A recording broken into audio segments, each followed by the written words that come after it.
warahmatullahi wabarakatuh.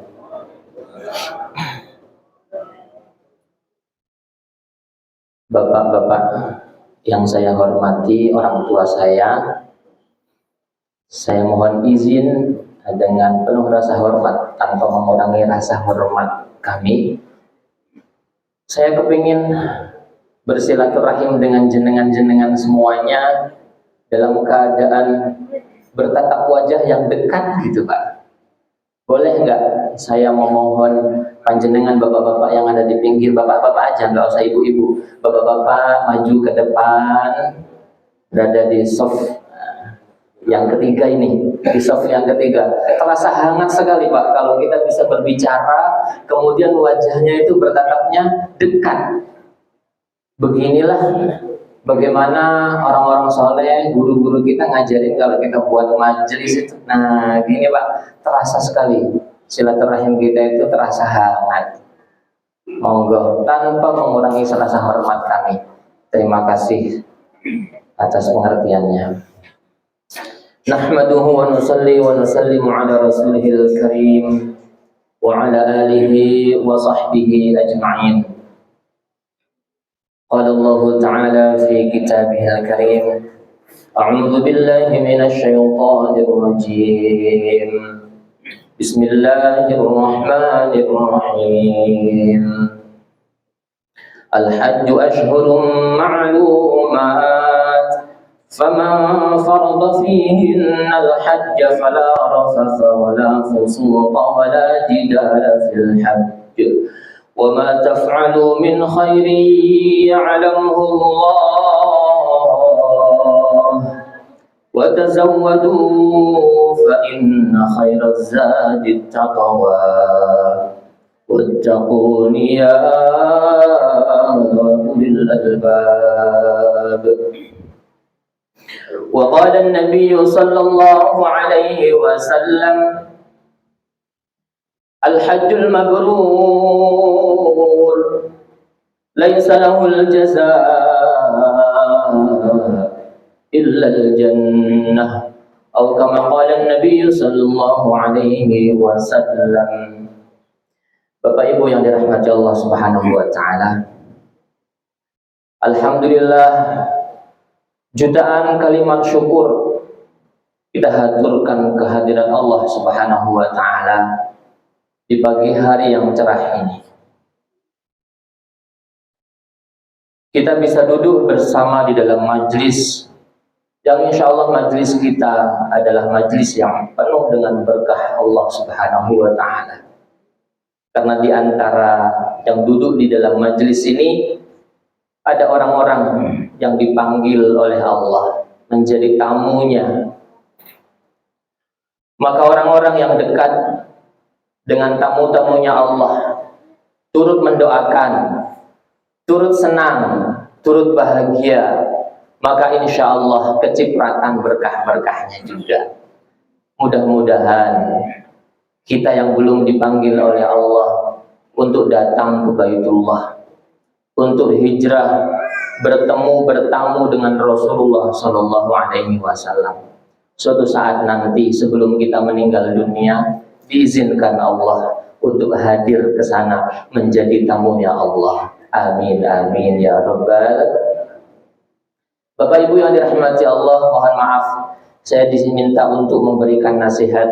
Saya rasa saya sebagai anak nggak mungkin menasihati orang tua saya. Di sini saya duduk hanya berbicara sebagai seorang anak yang ingin menyampaikan beberapa patah kata saja, hanya kesimpulan-kesimpulan guru-guru kami yang mengajarkan bahwa ibadah kita sebagai manusia kepada Allah itu ada 3 aspek yang menjadi titik beratnya. Ada ibadah qalbiyah, ibadah hati Bapak Ibu. Ada namanya ibadah badaniyah, ibadah dengan badan. Ada pula ibadah dengan maliyah, dengan harta. Yang pertama ibadah dengan qalbiyah, hati itu ibadah yang merupakan bentuk gerakan hati mahabbah ilallah, cinta kepada Allah, roja, mengharap kepada Allah, khauf, takut kepada Allah. Itu ibadah hati. Zikir sirri, subhanallah, alhamdulillah. Di setiap kali aktivitas kita, hati yang berbicara, mengucapkan itu ibadah hati. Bahkan dalam riwayat, malaikat pun nggak mencatat ibadah yang dilakukan sama hati yang semacam ini. Hanya Allah yang tahu. Wallahu alimun bidzatis sudur. Sekecil apapun gerakan hati itu, Allah tahu. Maka ibadah hati perbanyak, nanti yang balas Allah sendiri tanpa melalui catatan malaikat. Yang kedua, ibadah dengan badan, badaniyah. Itu seperti contohnya kita sholat pakai badan. Ibadah dengan badan itu contohnya lagi seperti puasa. Nggak butuh dengan harta, nggak butuh ngeluarin uang. Cukup badan sehat bisa sholat. Apalagi jamaah, alhamdulillah. Puasa juga begitu, badan sehat mampu berpuasa. Itulah ibadah kita kepada Allah. Yang ketiga kalinya ibadah dengan maliyah, harta. Harta itu contohnya dengan ibadah wajib, zakat, zakat fitrah, zakat mal bagi yang mampu. Kemudian sedekah, bentuknya infak. Ini contoh dari ibadah dengan harta. Ada lagi Bapak Ibu yang dirahmati Allah, ibadah yang titik beratnya itu ketiga-tiganya. Ada unsur badaniyah, unsur maliyah, harta, ada juga unsur hati, keikhlasan kepada Allah. Satu diantaranya adalah ibadah haji Bapak Ibu yang dirahmati Allah. Kalau dia mampu, badannya sehat, maka dia punya kewajiban untuk melaksanakan ibadah haji. Kalau dia mampu, sangunya, bekalnya, hartanya, itu dia punya kewajiban untuk ibadah haji. Termasuk tuntutannya adalah ibadah hati Bapak Ibu sekalian yang dirahmati Allah, yaitu bagaimana mengawal, multi kontrol setiap ibadahnya nanti sebelum berangkat, ketika menjalankan ibadah haji, dan pasca ibadah haji itu sendiri. Harapannya mudah-mudahan semua pelajaran-pelajaran yang Bapak Ibu yang sudah dipelajari, yang mau berangkat, sudah difahami secara betul, sehingga harapannya ibadah yang dilakukan ini tidak perlu diulangi, tidak perlu ada pelanggaran-pelanggaran, tidak perlu lagi ada pengulangan, tapi justru harapannya adalah diterima oleh Allah sebagai ibadah haji yang mabrur. Kata Nabi, ibadah haji yang mabrur tidak ada balasan yang sebanding dengannya untuknya kecuali surga.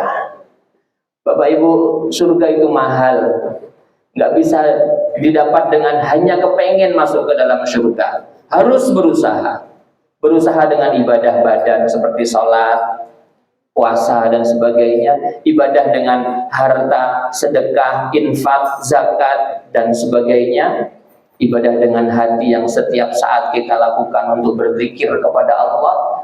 Dan ibadah haji ini menyatukan ketiga-tiganya itu. Mudah-mudahan orang tua kita, teman kita, sahabat kita, keluarga kita yang hari ini akan berangkat mampu untuk melaksanakan itu semuanya, sehingga hajinya digolongkan sebagai haji yang mabrur. Mudah-mudahan hajinya yang diterima oleh Allah dibalas dengan surganya Allah Subhanahu wa ta'ala. Dan saya ingin titip berpesan, mewakili keluarga, mewakili anak, mewakili tetangga, sahabat, dan masyarakat Perumnas Balai Agung ini untuk titip salam kepada yang mulia baginda Nabi Muhammad sallallahu alaihi wasallam. Allah Syifaul qulub liqa'ul mahbub. Obatnya hati adalah cinta bertemu dengan kekasihnya. Bapak Ibu nanti di sana akan bertemu dengan Rasulullah Sallallahu Alaihi Wasallam, berziarah di sana. Tidak ada kenikmatan yang bisa melebihi kita beribadah dekat dengan baginda Nabi Muhammad Sallallahu Alaihi Wasallam. Setiap hari kita sholat, ucapkan salam kepada beliau. Assalamualaikum ayyuhan Nabi. Kita ucapkan salam kesejahteraan buatmu, wahai Nabi. Tapi jauh Pak, di Bali sampai dengan Mekah, di Madinah. Tapi saat di sana terasa sangat hangat, terobati rasa rindu ini. Allahu Akbar. Ketika kita sholat mengucapkan Assalamualaikum ayyuhan Nabi, Nabinya ada di depan mata, Pak. Kenikmatan yang luar biasa. Siapa yang mengucapkan salam kepada Nabi, maka salamnya pasti akan dijawab. Maka Bapak Ibu, kalau misalnya nanti menyampaikan salam kepada beliau, tidak mampu untuk mengucapkan satu persatu nama dari kita, maka sampaikan saja kepada Nabi, ya Rasulullah, kami menyampaikan salam kepada orang-orang yang menitipkan salam untuk Engkau. Ya Rabbana. Di sana akan bertemu dengan tempat-tempat yang kata Nabi adalah mustajab untuk berdoa. Di Multazam, di Maqam Ibrahim, Hijr Ismail, di Muzdalifah, di Arafah. Maka doakan kami yang ada di sini, mudah-mudahan suatu saat nanti dipanggil oleh Allah untuk bisa hadir ke sana menjadi tamunya. Dikuatkan imannya, dikuatkan Islamnya. Amin, amin ya rabbal alamin. Kurang lebihnya mohon maaf Bapak Ibu sekalian dan rahmati Allah. Mudah-mudahan kita semua kecipratan barokahnya pada pagi hari ini. Wabillahi taufiq wal hidayah. Wassalamualaikum warahmatullahi wabarakatuh.